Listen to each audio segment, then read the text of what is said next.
রমজান মাসের পবিত্রতা ও গুরুত্বকে স্বীকৃতি জানিয়ে প্রেসিডেন্ট ডোনাল্ড ট্রাম্প হোয়াইট হাউসে এক জাঁকজমকপূর্ণ ইফতার ও নৈশভোজের আয়োজন করেন গতকাল। এই অনুষ্ঠানে বিশিষ্ট মুসলিম আমেরিকান নেতা, সরকারি কর্মকর্তা এবং আন্তর্জাতিক কূটনীতিকরা অংশ নেন। এই আয়োজন মুসলিম সম্প্রদায়ের সঙ্গে ট্রাম্পের দৃঢ় সম্পর্ক গড়ে তোলার প্রতিশ্রুতির প্রতিফলন, যা দেশীয় ও আন্তর্জাতিক উভয় প্রেক্ষাপটের ক্ষেত্রেই সমান গুরুত্বপূর্ণ।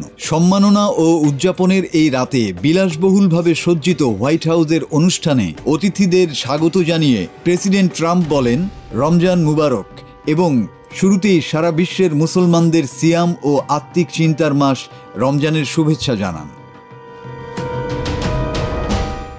তিনি বলেন, আমি হাজার হাজার মুসলিম আমেরিকানদের প্রতি বিশেষ কৃতজ্ঞতা জানাই, যারা আমাদের 2024 সালের নির্বাচনে অবিশ্বাস্যভাবে সমর্থন দিয়েছেন। গত নভেম্বরে মুসলিম সম্প্রদায় আমাদের পাশে ছিল। প্রেসিডেন্ট থাকা পর্যন্ত আমি আপনাদের পাশে থাকব। এই ইফতার পার্টি এমন এক সময় অনুষ্ঠিত হলো যখন ট্রাম্প প্রশাসন আমেরিকা জুড়ে বিদেশি শিক্ষার্থী ও অধ্যাপকদের, যারা ফিলিস্তিনের পক্ষে প্রকাশ্যে সমর্থন করেছেন, তাদের বিরুদ্ধে দমন নীতি আরও তীব্র করেছেন। দেশের বিভিন্ন বিশ্ববিদ্যালয়ে বিশেষ করে মুসলিম শিক্ষার্থীদের ইমিগ্রেশন এনফোর্সমেন্ট গ্রেপ্তার করছে। কমপক্ষে 300 বিদেশি শিক্ষার্থীর ভিসা বাতিল করেছে, যাদের সবারই গ্রিন কার্ড বা শিক্ষার্থী ভিসা ছিল। তারা ইমিগ্রেশন অ্যান্ড কাস্টমস এনফোর্সমেন্টের টার্গেটে পরিণত হয়েছেন।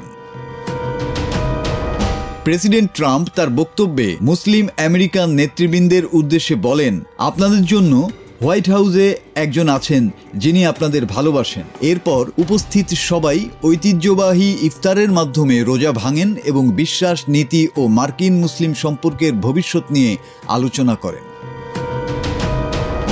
মাসুদ হাসান, বাংলা টিভি।